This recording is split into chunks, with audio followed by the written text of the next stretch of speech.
Eu quero cumprimentá-los todos com a paz do Senhor Jesus. Amém? Vamos abrir a nossa Bíblia no livro de Salmo. Salmo 107, o versículo 103 a seguir.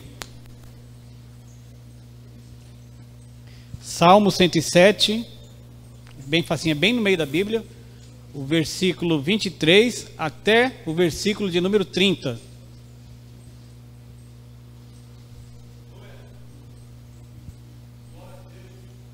Nós vamos ler a narração de uma história que fala um pouco da minha vida e um pouco da sua vida também. Diz assim a palavra do Senhor: os que tomam navios, descem aos mares, os que fazem tráfego na imensidade das águas. Estes veem as obras do Senhor e as suas maravilhas nas profundezas do abismo, pois ele falou e faz levantar o vento tempestuoso que elevou as ondas do mar. Subiram até os céus, desceram até os abismos, no meio destas angústias. Desfalecia-lhes a alma, andam e cambalearam como ébrios, e perderam todo o tino. Então, na sua angústia, clamaram ao Senhor, e ele os livrou das suas tribulações. Fez cessar a tormenta, e as ondas se acalmaram. Então se alegraram com a bonança, e assim os levou ao desejado porto. E assim os levou ao porto desejado. Amém? Coloque a sua Bíblia aí no banco e vamos orar, em nome de Jesus. Deus está no controle da nossa vida, amém? Amém. Quem crê diz amém. Amém. Diz para quem está do teu lado: Deus está no controle da tua vida. Deus não está no controle das tuas escolhas. Deus não controla as suas decisões, mas Deus está no controle da tua vida. Amém? Senhor Deus e Pai, em nome de Jesus nesta noite, nós louvamos e bendizemos o Teu nome e somos gratos ao Senhor, porque o Senhor tem o controle da nossa vida nas Suas mãos. Agradecemos ao Senhor porque o Senhor tem feito maravilhas em nosso meio. Até agora nós louvamos o Teu nome através do louvor, através da música, através dos hinos. Agora, em nome de Jesus, Deus, venha falar ao nosso coração. Venha ministrar a Tua boa, perfeita e agradável vontade para as nossas vidas.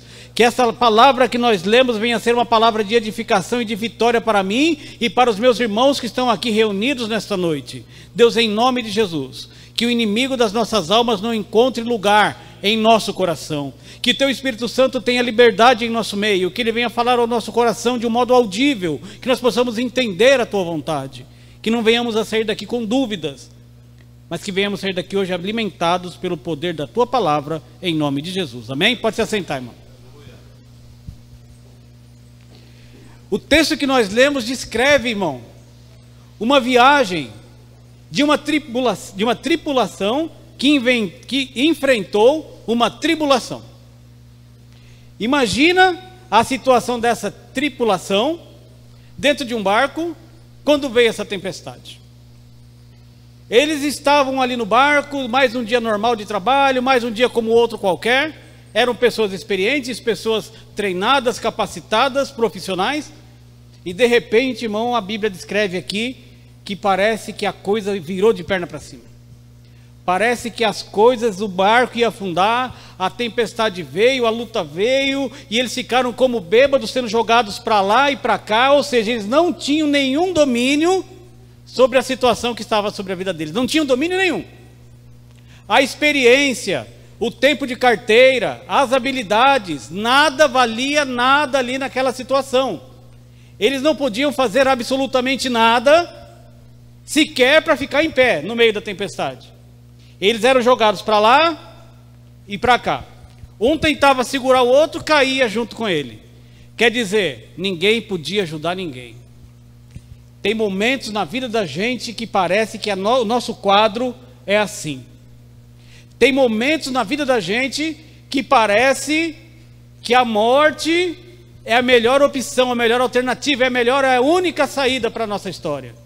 Existe momento na vida da gente que a gente não entende por que nasceu. Quantas pessoas você já ouviu falar e perguntar: eu não sei para que eu nasci, eu não sei por que eu estou aqui se eu sofro tanto. Eu acho que é uma situação semelhante à dessa tripulação que enfrentava essa tempestade. Você já enfrentou uma tempestade na tua vida? Eu não digo uma tempestade de chuva, Eu não digo uma tempestade de granizo. Eu digo uma tempestade de situações que vêm na tua vida sem pedir permissão. Porque você há de convir comigo que a luta, quando ela vai entrar na tua casa, ela não bate na porta e pergunta se ela é bem-vinda. Ela não vai bater na porta e falar: olha, você deixa eu entrar? Você vai passar uma tribulação aí de uns anos, de uns dias, mas... Não, a doença, quando vai chegar na tua casa, ela não bate na porta, ela não pede licença para entrar. De um dia você vai dormir bem, no outro dia você amanhece doente. Um dia você vai dormir empregado, no outro dia você amanhece desempregado. A luta, ela não pede permissão, irmãos. A dificuldade, ela não pede licença. Ela entra na tua casa.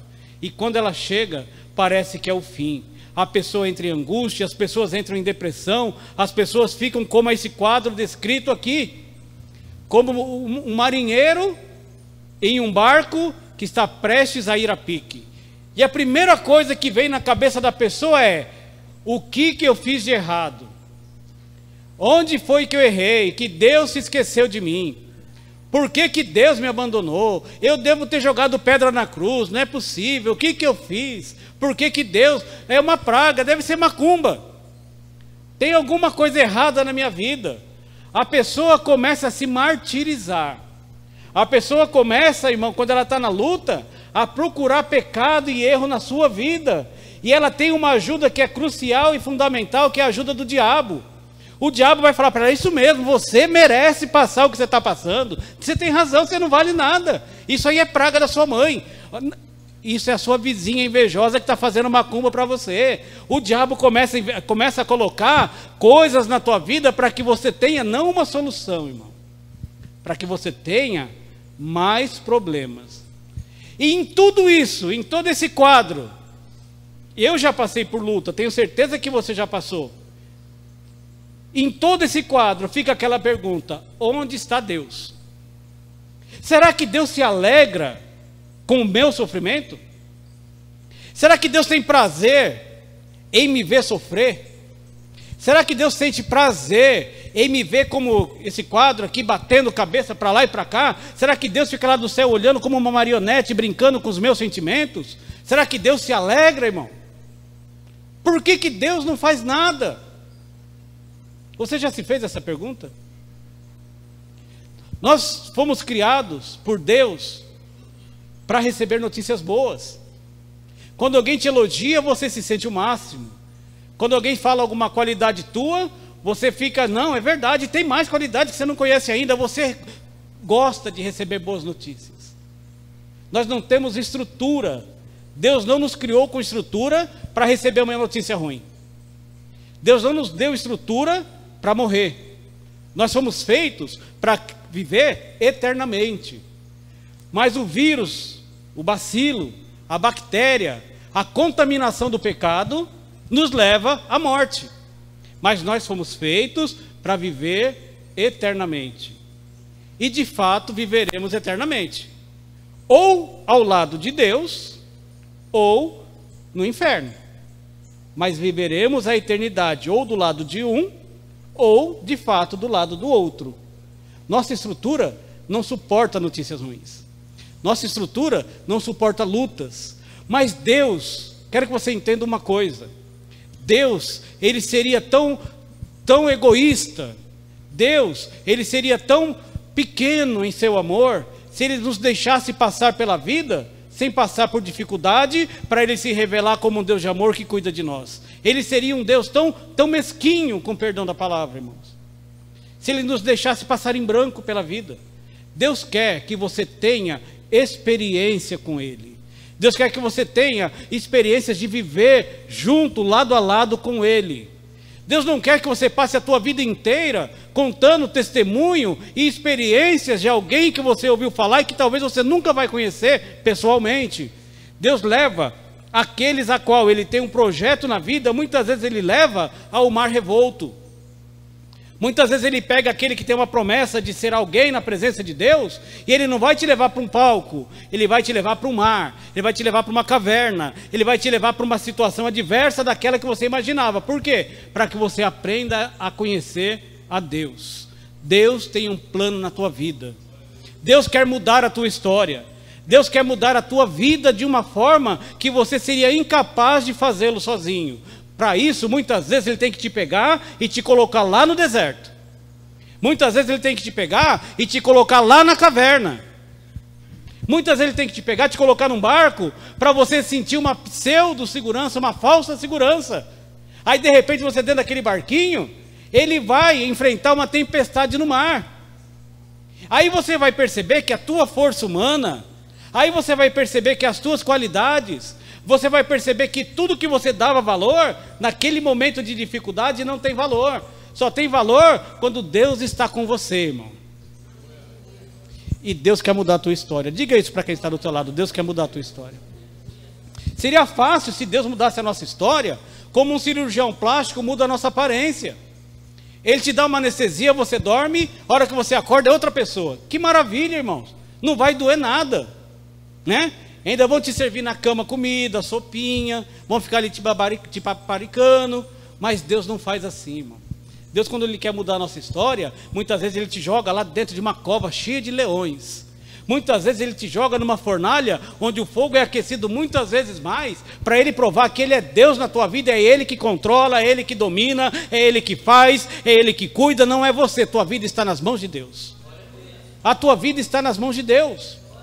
Não tem como pensar em caverna, irmão, sem lembrar de Elias. Veja bem como que é a nossa vida, quando Deus tem um plano na vida da pessoa, veja bem como ela é cheia de contradições. Elias acabara de fazer um milagre, usado por Deus. Ele enfrentou os profetas de Baal. Irmão, aquilo ali não foi qualquer coisa não. Aquilo ali foi algo grande que Deus usou ele para fazer. Ele teve ali naquela situação tanta autoridade de Deus, que ele chegou a escarnecer dos profetas daquele falso Deus. Clame mais alto, talvez ele esteja dormindo. Olha, chama mais alto, porque talvez ele foi passear, ele foi no shopping. Fala mais alto. Não, você não se machuca. Eles começaram a se degladiar, a se machucar, a se autoflagelar, para chamar a atenção de Baal. E Elias não estava nem aí, porque ele conhecia o Deus que estava ali com ele, irmão. Ele sabia quem é que estava ali com ele. Ele não estava confiando na sua capacidade, na sua oratória. Ele não estava confiando na sua força física. Ele estava confiando somente em Deus. E ali, sabe o que aconteceu? Ele mandou arrumar o altar. Ele mandou jogar água em torno do altar. E quando ele clamou, irmão, quando ele clamou, o fogo que desceu do céu consumiu o holocausto e lambeu toda aquela água que estava em volta do altar. Ele não fez campanha, ele não ficou se furando com garfos, com espetos, ele não fez voto, Senhor, porque a gente para fazer voto quando está na prova é uma bênção, irmão. Deus me dá um carro que eu vou dar carona para a igreja inteira. Dá nada, quando chove, ainda coloca o adesivo, a serviço do Rei Jesus. Mas não ajuda ninguém. Mas queria um carro, fez um voto. Quando está na prova, Deus, se o Senhor me der um emprego, eu vou dar um dízimo de 90%. Eu não vou dar 10 não, vou dar 90%. Não aparece mais na igreja, some. Senhor, se o Senhor me curar, eu vou ser o crente mais fiel da cidade de Maringá. Não, eu vou ser mais fiel do Paraná. Hora que Deus cura, irmão, nem na porta da igreja passa por trás. Faz o voto na hora da necessidade. E Deus honra. A Bíblia diz que é melhor você não votar, que voto é coisa de tolo. Se votar, você tem que cumprir. Elias não fez isso, ele nem precisou disso. Ele conhecia, ele tinha intimidades com Deus. Ele não fez promessa, ele não fez voto, ele sabia como se relacionar com Deus. Ele não precisava de intermediário. Ele falou diretamente e Deus atendeu a oração dele. E aquele mesmo homem, quando a terra passava por uma fase de seca, ele falou, olha, vai chover. Mas como que vai chover? Não tem nem nuvem no céu. Vai chover, olha lá a nuvem lá, do tamanho da mão de um homem ali, pequenininha ali, eu estou vendo. Vai chover. Vai chover, vai chover. Quando você tem intimidade com Deus, você é uma pessoa otimista, irmão. Você é uma pessoa que vê o milagre antes dele acontecer. No meio da impossibilidade é a história daquele camarada que foi para a África. 2 vendedores de sapato foram para a África. De repente você conhece essa história. Chegando lá na África, eles descobriram que ninguém usava sapato. Todo mundo descalço. Aí um vendedor falou para o outro: olha, eu estou arrumando minha mala e estou indo embora para o Brasil, porque aqui na África ninguém usa sapato, e eu vou passar fome, e eu tenho aluguel para pagar, IPTU, a Dilma aumentou a gasolina, aumentou os impostos, eu tenho que ir embora, que senão eu vou morrer de fome aqui na África, que ninguém usa sapato. Vou vender sapato para quem? Eles não usam sapato. Em contrapartida, o outro vendedor ligou para a empresa: olha, manda mais sapato aqui, que aqui está todo mundo precisando de sapato, ninguém tem. Vai da visão que você tem das coisas. Vai de como você vê o problema. Se você vê o problema de um modo negativo, olha, esse dia eu estava lá na empresa, uma pessoa foi deixar um currículo, e eu estava passando na portaria, e eu mesmo recebi o currículo. Ela falou assim: moço, eu posso deixar um currículo aqui? Falei: pode. Ela falou: eu sei que ninguém vai me chamar mesmo, mas toma aqui meu currículo. Falei: meu Deus do céu, não vou nem levar para dentro esse currículo aqui, que isso aqui vai dar azar para mim. A pessoa não está acreditando nela. Para que ela saiu para procurar emprego, se ela acredita que ninguém vai chamar ela? Fala: ninguém vai me chamar, mas eu vou deixar então. Acredite no Deus que cuida da tua vida. Acredita que Deus tem o melhor para você. Saia de casa se sentindo grande, irmão. Saia de casa se sentindo um gigante. Saia de casa se sentindo um vencedor. Se você sair de casa derrotado, o ônibus vai atrasar, você vai chegar no cine e vai acabar a energia, na hora da entrevista você vai escorregar e vai dar tudo errado, porque você não está com o coração ajustado para a situação. Saia de casa para fazer o que você vai fazer, mas saia acreditando que a vitória é nossa, em nome de Jesus. Saia com fé. Saia com fé. E Elias viu aquela nuvenzinha, irmão. Não, vai chover, pode preparar tudo aí que vai chover. Manda recolher a roupa, guarda o cachorro, guarda os frangos que vai chover. Como que está na tua vida? Aí, olha, Deus trabalha na impossibilidade humana. Quando tudo diz que não. Quando as circunstâncias são desfavoráveis. Sabe por que milagre é milagre? Porque milagre não se explica. Se você conseguir fisicamente explicar um milagre, pela lógica, ele não é milagre, porque você conseguiu explicar. O milagre, ele não tem explicação. O milagre é lá: 2 mais 2 é igual a 9. Ué, mas como que 2 mais... Não interessa, é 9, porque é milagre de Deus, é um milagre para a tua vida. Mas eu tenho que entender, irmão, para de tentar entender, para de procurar pelo em ovo e aproveita que Deus tem milagre para a tua vida hoje. E Elias, irmão, passou por tudo isso. Aí de repente uma mulher mandou um recado para ele: eu vou pegar você, profeta. Eu vou pegar você. Ele enfrentou os profetas de Baal. Ele enfrentou a incredulidade do povo. Mas quando ele recebeu o recado, acabou o homem, irmão. Ficou apavorado. Saiu correndo. Desesperado. Saiu e foi se esconder. Foi para dentro de uma caverna. Aquele camarada estava ali. Deus estava falando com ele. Deus estava respondendo a oração. Deus estava honrando.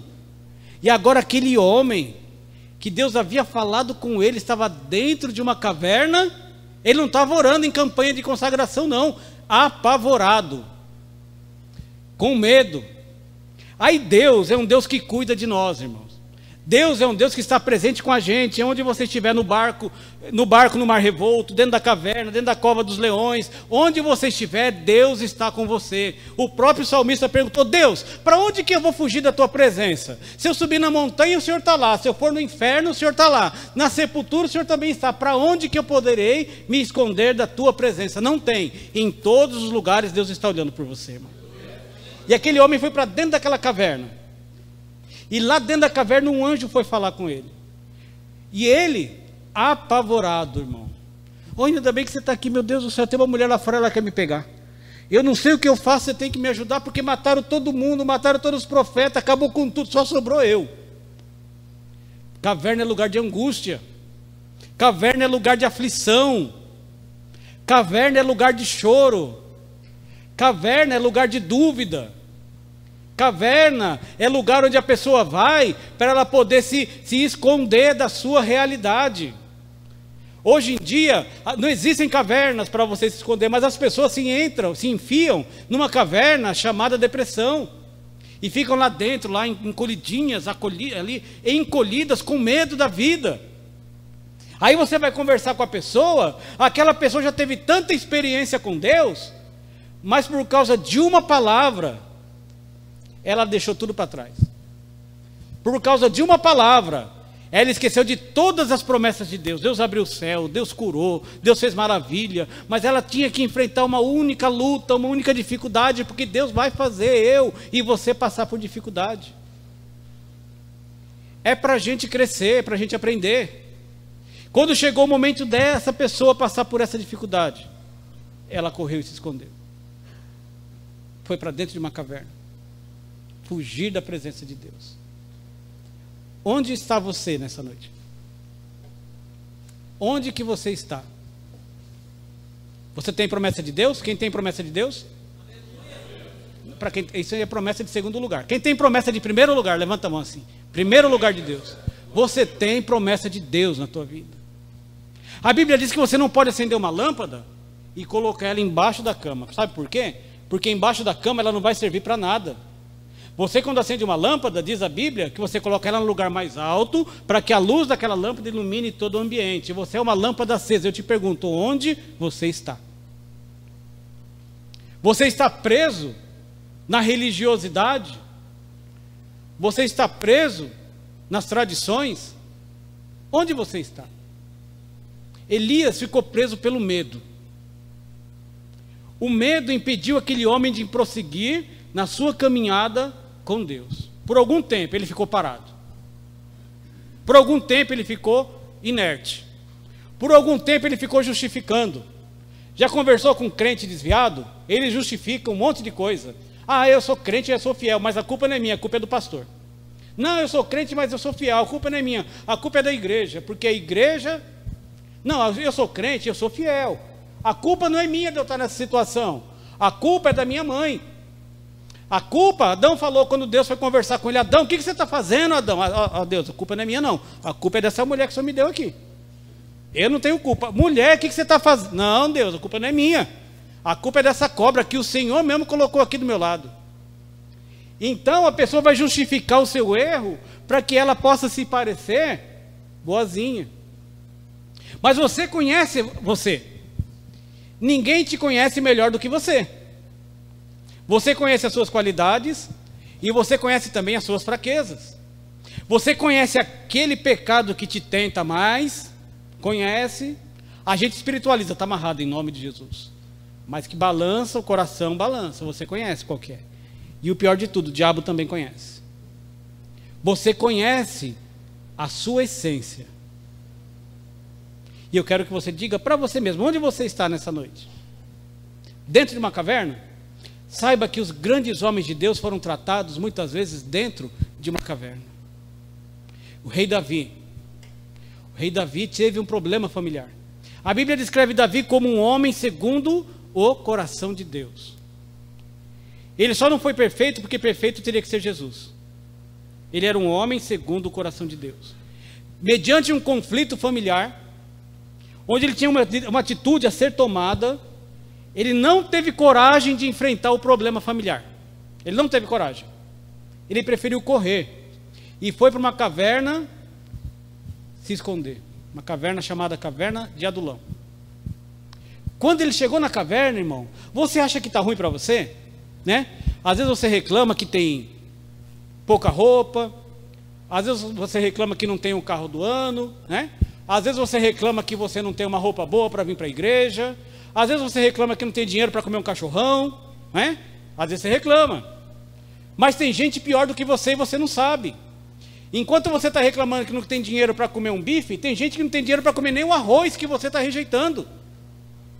Enquanto você está reclamando que não tem dinheiro para andar de carro novo, tem gente que está andando a pé na chuva. Então tem gente pior do que nós. Uma vez Jesus teve um problema, sabia? Ele tinha uma multidão enorme para alimentar, ele tinha poucos pães e poucos peixes. Se fosse eu ia comer aquele pão e aquele peixe, ia dar no pé e ir embora. Ou então, eu ia ficar murmurando: oh meu Deus, por que o Senhor me trouxe aqui, nessa multidão de gente, com pouco pão, pouco peixe, não dá nem para mim, se eu for comer não vai dar para o povo, Você não conhece ninguém que reclama da vida, conhece? Você reclama da vida? Sim ou não? Você reclama da comida, da casa? Não, né? É só na outra igreja, que graças a Deus ninguém reclama. Graças a Deus. Eu ia reclamar. Mas Jesus pegou o problema dele, irmão. Sabe o que ele fez com o problema dele? Ele levantou para o céu e agradeceu. Quando você agradece aquilo que Deus te deu, quando Deus vê gratidão no teu coração, quando você paga aluguel, mas você cuida da casa como se ela fosse tua, sabe? Você limpa, você zela, você cuida bem cuidadinha, Deus está vendo a sua gratidão. Quando você anda de ônibus, mas você anda de ônibus e não anda reclamando, xingando o motorista, a mãe do motorista, xingando o prefeito, Deus vê a tua gratidão. Quando você está se alimentando e de repente você não está comendo aquele filé mignon, né? Não está comendo aquela sopa de mandioca que a irmã Adriane faz, mas você está comendo aquele gilozinho com arroz queimado e você está sendo grato a Deus, Deus vê o seu coração. E quando Jesus apresentou para Deus a sua gratidão, o que Deus fez? Multiplicou os pães e multiplicou o peixe. Você quer que a sua história mude? Seja grato a Deus pelo que você tem. Agradeça a Deus por aquilo que Ele já te deu. Pare de reclamar por aquilo que você não tem. E agradeça a Deus por aquilo que você já tem, porque tem gente em situação pior do que a tua. E Davi correu para dentro daquela caverna, e quando ele chegou lá achando, poxa vida, aqui eu estou bem, ele achou foi um monte de gente escondido, tudo endividado, tudo com problema pior que o dele. Rapaz, você pode me dar um conselho? Não posso, que eu estou pior que você. Você pode me... Como que eu vou te ajudar se eu não posso nem falar para não ouvir minha voz lá fora, que eu estou jurado de morte, estou devendo. E você pode me ajudar, muito menos eu, você nem me viu aqui. Irmão, quando você precisar de ajuda, você tem que procurar essa ajuda em Deus. Quando você precisar de refúgio, você tem que procurar esse refúgio em Deus. Quando você precisar de abrigo, você tem que procurar esse abrigo em Deus. Se você for procurar refúgio, abrigo ou conselho com a pessoa errada, ela vai te colocar a perder. Eu não sei mais o que eu faço com a minha mulher. Larga, tem tanta mulher no mundo, é fácil. Não sei o que eu faço com meu filho, dá uma surra. Faz igual a minha avó, bate com rabo de tatu. Dá uma surra. Vai pedir conselho para a pessoa errada. Meu patrão está me perturbando. Ah, você é bom, pede demissão. Larga tudo, tem tanto emprego aí. Você pede demissão, a hora que acabar a comida na tua casa, ninguém vai levar comida, porque você foi pedir conselho para a pessoa errada. Tem necessidade? Fala para Deus a tua necessidade. Está passando por luta? Compartilha com Deus a tua luta. Está precisando de refúgio? Busca refúgio em Deus, que Ele tem o melhor conselho para a tua vida. Ele tem a melhor palavra para você. Quando a gente passar a acreditar mais na palavra de Deus, no que o William Bonner fala no Jornal Nacional, a nossa vida vai mudar. Quando alguém fala, olha, Jesus está voltando, amém. Quando o William Bonner fala, vai passar um cometa que vai abalar tudo, todo mundo fica apavorado. Está dando mais crédito para o que os outros falam do que para aquilo que é pregado na igreja. Acredite na palavra de Deus, que é ela que muda a tua história, é ela que muda a tua vida. Caverna é lugar onde Deus trata os seus profetas. Caverna é lugar onde Deus trata da tua alma. Imagina só, ser crente como seria gostoso, ficar deitado, balançando numa cadeira, só vem Jesus, vem Jesus. Não, irmão, não é fácil assim não. O próprio João Batista foi o precursor de Jesus. Chegaram a compará-lo com o próprio Jesus. João Batista foi um homem que nasceu para falar da vinda de Jesus. Ele foi separado da sua família, ele foi criado no deserto, ele aprendeu a batizar, e ele ensinou a batizar, e ele foi um homem que ele mesmo dizia, olha, eu não sou ele, mas ele vai vir após mim, e eu não sou digno de desatar a sandália dos seus pés. Ele reconhecia a sua posição diante de Deus, ele sabia quem era Jesus, e ele sabia quem era ele. Isso é importante para mim e para a tua vida, você tem que saber quem é você diante de Deus. Você tem que saber a tua posição diante de Deus. Não é qualquer conversa de cobra que pode levar você embora, não. A cobra falou para Eva assim, Eva, o que Deus falou para você? Ah, falou que se eu comer isso aqui, que eu não posso comer isso aqui. Você tem certeza? Olha a idiotice de uma pessoa quando ela perde a comunhão com Deus. Ela sentou e começou a conversar com a cobra. Não, é verdade, eu não tenho muita certeza não, dona Cobra, acho que você tem razão. Porque ela não sabia, com certeza, quem era ela diante de Deus. Tinha intimidade com Deus, caminhava com Deus, conversava com Deus, mas se deixou levar por uma conversa fiada qualquer. Quantas pessoas estão assim? Quantas pessoas estão se deixando levar por uma conversa qualquer? Não, vem para perto de mim, que perto de mim você vai brilhar. Aí a pessoa, aí vai, se afasta de Deus. Deixa esse negócio de igreja para depois. Para que você vai ser crente agora? Você é tão jovem, você é tão bonito, tão bonita. Para com isso. Não, vive a tua vida. Deus só quer o seu coração. O importante é o teu coração. E a pessoa se deixa influenciar por essa conversa e vai saindo da presença de Deus. João Batista não, ele sabia quem era ele. O diabo queria encher o ego dele. Você é Deus? Não, eu não sou. Ele conhecia quem era ele. Um dia ele foi preso. Ele conhecia Jesus. Ele conhecia Jesus. Ele se comparava ao amigo do noivo. Naquela cultura, quando o noivo estava para se casar, somente o seu melhor amigo tinha acesso à sua câmara pré-nupcial. O melhor amigo do noivo ficava ali na câmara pré-nupcial, esperando que o casamento, a intimidade dos dois se consumasse lá dentro. E ele compartilhava com o seu melhor amigo a sua alegria da virgindade da sua mulher. João Batista se comparava a este melhor amigo, de intimidade com Deus. Ele se comparava ao melhor amigo de Jesus, o melhor amigo do noivo. Um dia ele foi preso. E lá na cadeia, ele teve uma dúvida. Ele falou para os seus amigos assim: olha, vocês que podem ir lá fora, vão lá e pergunta para ele se é ele mesmo que é o Messias, né, ou se a gente tem que esperar outro. Ele estava pregando, ele estava ensinando, ele estava batizando, ele estava exortando, tudo em nome de Jesus. Aí um dia, a dúvida entrou no seu coração. Vai lá e pergunta, mas fala baixinho para ninguém ouvir. Sabe aquela situação? Pergunta se é ele mesmo que é o Messias, que agora eu estou meio assim, né? Estou passando por luta, né? Estou preso, passando por dificuldade, eu não sei se é ele, de repente posso ter me enganado. A dúvida é algo inerente à nossa caminhada com Deus, irmão. Vai existir momento que a dúvida vai bater na porta do teu coração.